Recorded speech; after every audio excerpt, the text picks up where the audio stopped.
It's time for another edition of Inside Notre Dame Football, presented by TireRack.com. I'm your host, Tony Simeone, joined by the head coach, Marcus Freeman. Coach, you said in the locker room at the end of the game, your culture is what got it done in this one. How proud were you of your team that your culture got the job done in the end? It was great to win the way we did, and that was in that last drive, our defensive line and our defense, but really up front, coming up with a big stop on 3rd and short and 4th and short, and then our offense in that 4-minute situation, being able to just run the ball, get those first downs, and get in a victory formation. There's no sweeter feel. You guys are now riding a 3-game winning streak. Obviously, I'm sure it feels good, but from your standpoint, what's been the difference in these 3 games, whether it's preparation or in the game itself, that's been different from the start of the year that's led to all this success? What you see is you take the outcomes out of here, a team that over 5 weeks, I think, is continuing to get better. You know, you lose a close game to obviously the number 2 team in the country. Marshall, we didn't play to the best of our ability. And at the end of the day, if we end up beating Marshall, I think people are gonna say, oh, you guys played well enough, you found a way to win, and you're on a 4-game winning streak. But we needed that to happen to really, I think, make us truly evaluate everything we're doing. And what you're seeing these last 3 games is, I think what had happened to us is that loss made us really evaluate our preparation. And me as a head coach, evaluate how we're teaching and really how we're practicing. And the game is a reflection of that, you know, but our focus has to be on our preparation. Coach, appreciate it. When we come back, we'll break down the entire victory over BYU in this week's edition of Inside Notre Dame Football, presented by TireRack.com. Welcome back to Inside Notre Dame Football, presented by TireRack.com. It's now time for this week's game breakdown. Coach, obviously a unique environment out there in Las Vegas. You took a bunch of college kids out there. I'm sure there was plenty of concern going into the week, but I just want to know, what was the message throughout the week, and then when you touched down in Las Vegas, that you had to get this win?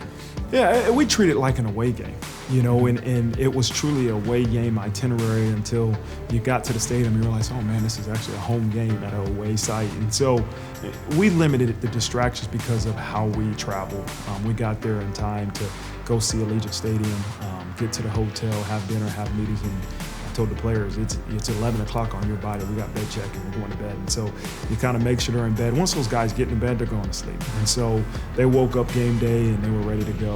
And but it was an unbelievable environment. Once you got inside that stadium, I mean, you can feel the presence of Notre Dame Nation, and it was a special game. It was a story throughout the game, but Drew Pyne, especially on 3rd down, when he needed somebody, he went to 87. Michael Mayer, we could talk about him probably for a whole show every week, but he had the 11 catches on the first touchdown drive. Really great execution. We'll get to look at it later in Irish Intel, but it seemed like early on he was going to Michael Mayer, and it was working a lot for you guys. Yeah, I mean, that's a good formula for success. Go to 87, you know, and Drew Pyne's pretty smart. He's going to capitalize off of that formula, but he also can create a mismatch in terms of a double team on him and create a mismatch for somebody else. And so there's so many things that he does more than just catch the ball. He had 11 catches, but what he does in terms of a defense having to overcompensate for Michael Mayer can open up a play for somebody else, and that's what he brings to the game. Jaden Thomas, a guy we talked about a few weeks ago, makes the big touchdown catch down the sideline. What have you seen in his development, and then the confidence that Drew had to take that shot down to him in one-on-one coverage? Yeah, Jaden's a guy that's been practicing at a really high level, just haven't had the production that he wants or that we want in a game yet. And to see him put everything together and to make some big plays, big catch, big touchdown catch, big 3rd down catch was huge for our offense, but also huge for Jaden and Drew in terms of that confidence. And what you're seeing is some guys that are making Drew Pyne look good. And that's what we need. That's what great quarterbacks have. They have guys that can make them look good, and it's been really good to see. It was 18-6 at that point. That's the lead you took into the locker room at halftime. I want to talk about their team first for a second, too. Jaron Hall is a guy that we talked about coming into this week, 70% completion. I think he was 3 for 11 at half. He limited to less than 15 yards passing. How proud were you of the defense for the way they kind of really contained a really skilled quarterback in that environment? Well, I think it starts that we had a great plan. Coach Golden did a great job in terms of how we wanted to defend that offense, which was really good. I mean, we're averaging a lot of points and a lot of yards going into that game. And you know, I also give a little bit credit to our offense that held the ball and was able to really control the clock. And it limits, I think we might have 18 to 20 defensive snaps that first half, and that's unheard of. And the greatest defense there is the ones that are on the sidelines, right? And so I know that being a former defensive coordinator, hey, the longer the offense is on the field, the better defense we're going to have. And so, but kudos to both sides of the ball of executing. So it's 28-20. Defense comes on the field, and they ultimately get the big stop on fourth down. Jason Adamalola was up there, but really a lot of guys up front create that play. We're going to get a chance to look at it later in Irish Intel, but just on that last play that got you the turnover on downs that effectively put the game away more or less, what'd you see on that play, and what'd you like from the defense? Well, I like there wasn't a lot of confusion. We knew exactly what we were going to do. We practiced short yardage situations every week, multiple times a week, and what I saw some guys playing for. You know, we weren't actually, everybody wasn't perfectly in their gap, but there were some guys playing aggressive, playing low, playing on their side line of scrimmage, which in that situation, you have to play on their side line of scrimmage to make sure you get them a stop for a yard. The offense gets it back, still had to run the clock out. They had a couple timeouts. Logan Diggs on 2nd and 15. I thought this was a really big play, actually, because there was a holding call, the only penalty of the game, by the way, against your team, which I'm sure you're happy about. 2nd and 15 could be a situation where you have to punt it back. He picks up the first down for you. Second week in a row, we've seen a lot from him where he caught the ball against North Carolina. Now he's added the running game to the element. Just what impressed you about Logan this week? Well, I think, obviously the success of running back starts with the offensive line. And our offensive line is blocking at a really high level, man, and opening up some holes. And then Logan's hitting them, right? And Audrick's hitting them, and Chris Tyree's hitting them. And for him to pick up that first down, and they almost got him down, I think about 2nd and long, 2nd and 8 or 9. And he was able to break a tackle and run that thing for about 20 yards and stay in bounds, which was most important, keep the clock going. And that was a huge play. And then 3 plays later, we get another first down, and that's the end of the game. Between Logan, Audrick, and Chris Tyree, 234 yards rushing. He had 262 through the air. It's a pretty balanced attack you have going right now. For you and Coach Reese, when you see those numbers, what does that tell you about the offense? No, it's a group that's unselfish. Right, and that's difficult, man. You talk about 3 guys in the room, they all want the ball, and I saw them yesterday, and I think one guy had 29 reps, the other 2 had 26 reps, and I'm like, listen, how sore are you? And they were like, yeah, we're really sore. I said, imagine if you had 40 or 60 reps. They understand the importance of sharing the wealth, sharing those hits, taking care of their bodies, and then, again, being able to utilize everybody on our offense and not just being a one-headed monster. It's really what you want to see. You talked a lot about how this is a unique part of the Notre Dame culture that you get a chance to go and play in a Shamrock Series game, a game in Las Vegas. When you're done and you're in the locker room and it's mission accomplished, just what's that feeling like?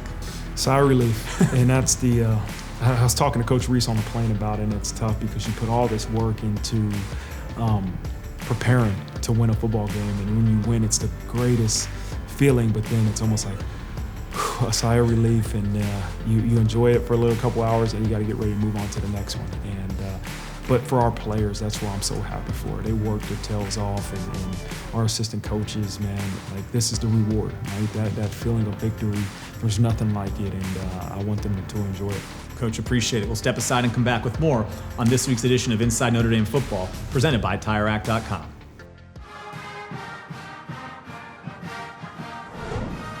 Welcome back to Inside Notre Dame Football, presented by TireRack.com. It's now time for this week's edition of Irish Access. We don't cast, last. Now everybody go to breakfast. I need it more and shadow. I need it more and shadow. You come to Notre Dame to do things like this. Playing a Shamrock Series game. Like, that's what Notre Dame is about, man. That's our distinction. It's an 8-point game, and BYU has a shot. Don't get out the ball. I got you. It's a game of inches, Jack. Looks like it's about 4th and 1. Gives it off the right side and stuck. I don't think so. Adamalola, Jason said no. I know. We talk about it every day, FTB. And when it comes on Saturdays, that's the only thing that matters for the brotherhood. And that's why I write down everywhere on my body before the game, for the brotherhood. And I love you guys. Let's go. So we partnered with Under Armour to start a new initiative here at Notre Dame called Cleats for Cause. Each guy will get a custom pair of cleats that will represent one of 4 local charities here in South Bend. It's a really cool opportunity. We'll wear these for UNLV, all right? So we can play in them, and then after the game, we're gonna go ahead and auction these cleats off. All the proceeds are gonna go straight to the charities, okay? So it's a great way to use your brand, your platform, to give back to the community that supports us every Saturday. This is what they'll look like right here. And then as you can see, each cleat will have the symbol of the charity, so it's pretty cool.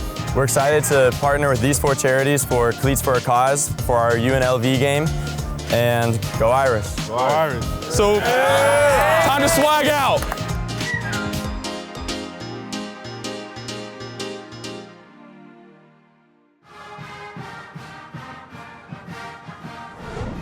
So Jack, you guys got your 3rd win in a row out in Las Vegas in the Shamrock Series. Seems like you guys are really rolling right now. Just what was the biggest key in the win for you guys against BYU?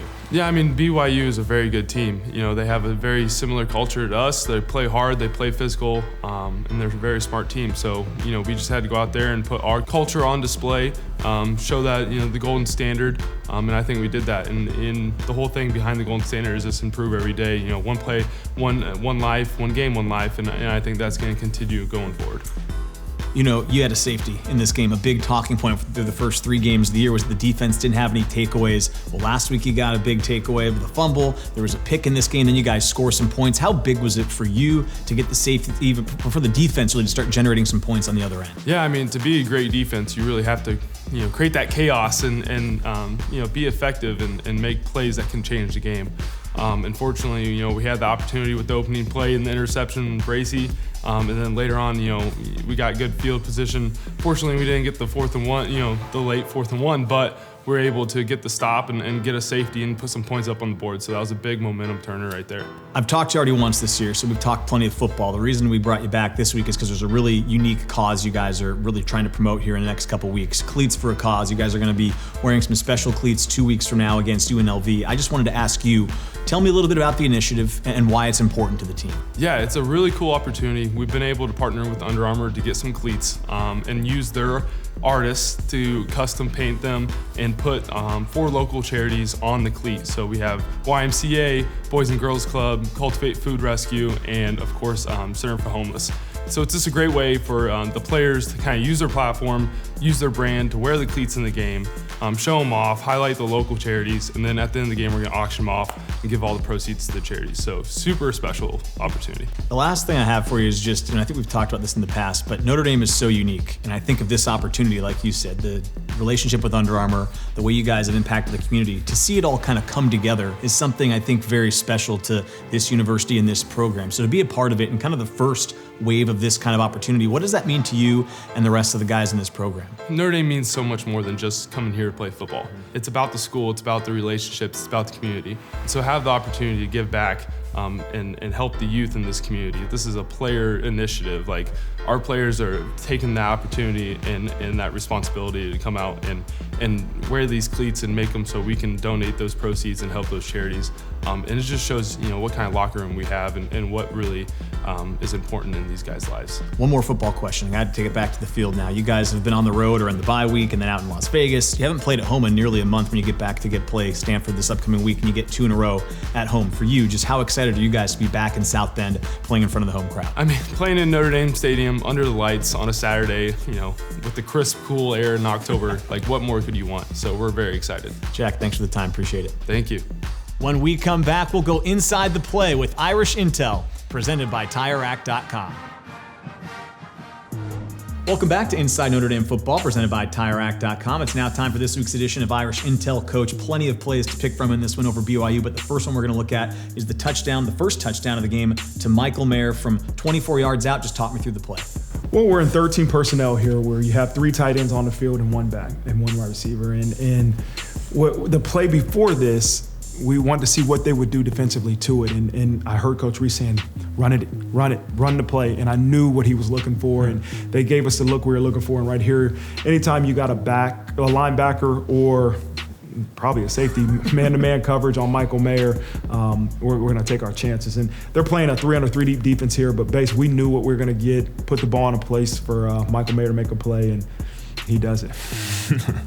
All right, Coach, this isn't a scoring play, but it's a big chunk yardage pickup. Lorenzo Styles makes the big catch on the throw from Drew here. Just talk me through how he gets so open. Yeah, they're playing zone defense here, and Drew does a good job of kind of taking a peek at Mayer, which really makes that linebacker jump down on Michael Mayer, which probably. It's pretty smart. But what it does is it opens up, Lorenzo Styles behind 49 here that jumps the line, that jumps Mayer. It opens up a zone for us to hit Lorenzo Styles. And what he does, he makes a heck of a catch. This isn't a perfectly thrown ball, but that's what we need, a guy that can make a catch, use his hands, and make the quarterback look good. So, Coach, this is early in the second half. This is where you guys put together a great drive to score. It gets continued by the fact that your quarterback does a great job of keeping the play alive, getting it to Audric Estime, who then hurdles the defender. Just tell me all about it. Well, the protection breaks down just a little bit, and really, I'm thinking, Drew, just go down, take care of the ball, don't turn the ball over, and take the sack. Let's get ready for second and long. And he finds a way to improvise and throws the underhand ball to Audric here before he goes down. And then what you see is the Mack truck, as I said post game. The Mack trucks are meant to stay on the ground, but this one kind of jumped and hurled the guy. He looks pretty athletic there. Yeah, maybe he has a little track in his future, but it's good to see. And it's a big play. One of those plays where the quarterback improvises, and that's what Drew Pine's starting to do now. I was going to ask, he's starting to do that now. This feels like the kind of play he might have not been as confident to make a couple weeks back, but his confidence is growing, and now it seems like he has the ability and wherewithal to go make these plays when they present themselves. Yeah, I think when you're first starting, it's just like, don't make a mistake, and he's a confident guy, but you still have that mindset of, okay, I just want to make sure I don't mess this up. And now he's confident. He knows that he's supposed to be here, and he's doing a heck of a job, and now he's making plays like this. So, Coach, big fourth down here. BYU's a thinnest score. They're moving the ball, but if you get off the field, you can effectively end the game with a couple first downs. Talk me through this fourth down stop for your defense. Yeah, obviously this is probably the play of the game, and we knew they weren't going to try to do something tricky. They were going to try to run the ball right at us, and our defensive line, what you see is they're playing on their side of the line of scrimmage. They're coming off the ball. Jason ends up getting off a block here, but you'll see Nana Asafa-Menza kind of setting the edge and gives Jason a chance to make this play. But it's the uses of his hands, just get off that's vertical, and he's getting penetration, and then that's a huge stop defensively. When we come back, we'll have more on this week's edition of Inside Notre Dame Football, presented by TireRack.com. It's time to wrap up this week's edition of Inside Notre Dame Football, presented by TireRack.com. Coach, hard to believe, but when you play Stanford this week, you'll be at the midway point of the season. You're riding a 3-game winning streak. Team's really going in the right direction. What excites you most about the next 7 games going forward? Well, I think it's the challenge to continue to improve. And I know that can be coach speak and cliche, but that's really what matters. And I think what you've seen over the course of 5 games is a team that has gotten better and better and better. And the results of the last 3 games have been victories. But we've gotten better and we've improved. And so that's the challenge, and I love a challenge that how do we continue to get this team to continue to improve and not worry about, hey, we're on a 3-game win streak. No, it's about this game. And that, hey, our preparation for Stanford has to make sure that we're going to be better prepared and a better team when we play here on Saturday. When you play here on Saturday, it'll be the first time in nearly a month you've played at home, because you had North Carolina, then a bye, then you're out in Las Vegas. You get back-to-back games at home, of course, a rivalry game that'll be in prime time, always exciting. What about being at home excites you as the head coach at Notre Dame? Well, this place is special, right? This university is special, but this place, Notre Dame Stadium, this locker room, the level of comfort you have when you're at home. We all have comfort at home, and this is our home. And we look forward to a crazy crowd, crazy fan base that we haven't been here for a couple weeks, as you said. And we're looking forward to a rivalry game here versus Stanford at night. We know Notre Dame Stadium's going to be rocking. Coach, appreciate it. We'll talk to you next week. Thank you. That does it for this week's edition of Inside Notre Dame Football, presented by TireRack.com.